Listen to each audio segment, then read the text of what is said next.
How does seller financing work in real estate? Is this something you should be looking for all the time, or is it just way too risky?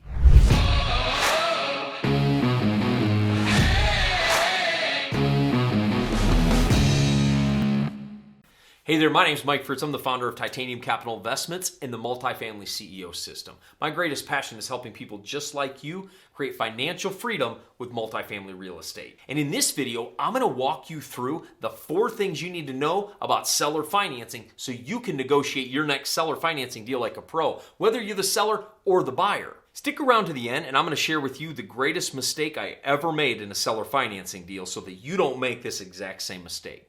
The first thing you have to understand with seller financing is what is its definition? How do we define seller financing and what really is it? Seller financing is where the seller of a property steps into the place of the bank and acts as the bank. They are the one collecting the mortgage and interest payments. They're the one dictating the terms. They are not only the seller of the property, but they're the bank as well. So the buyer, instead of making payments to a bank, they're simply going to make payments to a seller. This is a really cool way to buy real estate because the seller and the buyer are speaking directly. They're not going through real estate agents often, and you can just talk and figure out what's a win-win and how can this help you get exactly what you want and the other party get exactly what they want. It's a really cool way to just sit down at the table, hammer out terms, and get it done. I've actually found it cleaner and better because I love to hear people's story. Inside of seller financing is a story. Everybody who's selling a house bought it at a certain time of their life and was selling it at a certain time of their life. Sometimes you find out heartbreaking stories of people that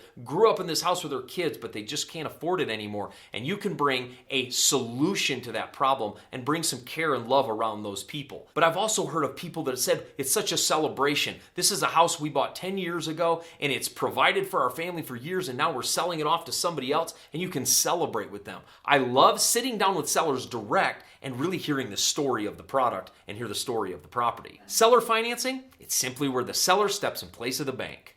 So you can even escrow taxes and insurance into the payment just like a bank does. You know, when you make your mortgage payment and you're paying a bank, they escrow in taxes and insurance, meaning your payment is usually your principal, interest, taxes, and insurance, and they cover the taxes and insurance. They do that because they have a lot more to lose than you do. Well, if you're selling a property, you have a lot more to lose than the buyer does. So you want to escrow that into the payment. Even when I'm the buyer, I like it when they escrow in. It's one clean, neat payment, and I don't have to worry about the taxes and insurance, and it's all done. So in my opinion, it protects the seller, and it's less work for the buyer. It truly is a win-win to escrow those taxes and insurance in with that payment.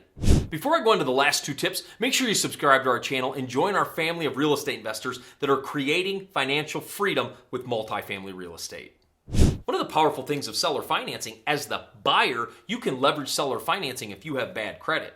I remember a time in my life, it wasn't that I had bad credit, I had no credit. It was early in my 20s. I didn't have enough credit to go get $100 or $200 or $300,000 loan to make a real estate deal happen. But I could buy it seller financing.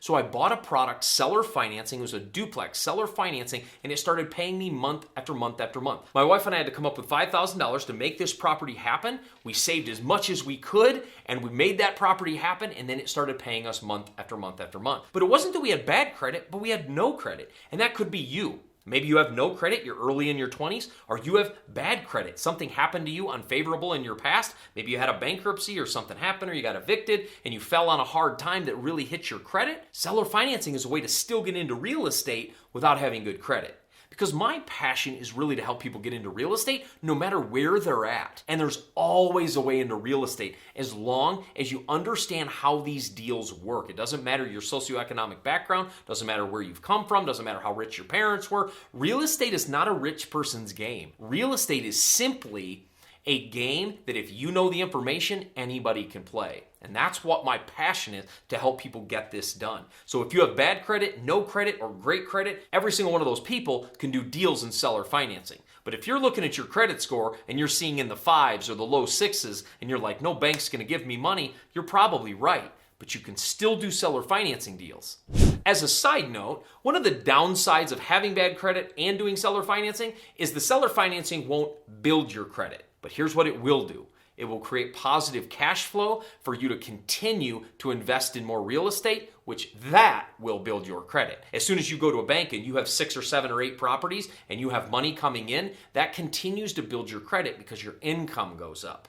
The fourth thing you need to know about owner financing is usually the seller sells it by himself or for sale by owner. The seller works directly with the buyer. There's a couple reasons for this. One, if the seller works through an agent, then the agent's going to want a fee for that. And a lot of times on a seller financing, not a lot of money transfers hands in a seller financing deal. And if they have to give that all to the agent, they take a big hit on what they're making day one. But the other thing is, there's a lot of buyers online that are looking for seller financing deals. So if you put your property online telling people you're going to sell seller financing, you're going to have more calls than you know what to do with. So instead of going through an agent, you can put it on a few listing sites, and guess what? You'll have people calling you directly to come see your house and possibly be your next buyers.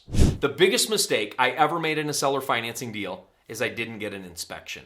And let me tell you why. I was brought a batch of properties. I bought them 0% down, but I didn't get any of the properties inspected. And by not getting them inspected, I really didn't know what I was getting into. Oh my goodness, was that a mistake. That was about a $50,000 mistake. Because as I walked through the project, I found out so much had to be fixed that I really was getting buried in bills of this project. It eventually worked itself out, but there was a time where it was tight and I was not having fun in real estate. And so please, even though you're doing seller financing, still splurge and pay for an inspection so you know what's going on inside the property, and you can ask the seller to fix some of those big ticket items. I also want to invite you to join our Seller Financing Secrets family. It's a group of people that are learning seller financing and getting deals done, and I'd love to add you to that family. If you go in the description and you click the link sellerfinancingsecrets.com, you'll be taken to a page that'll explain our online digital training, and you'll be able to be our next student knocking down seller financing deals right and left.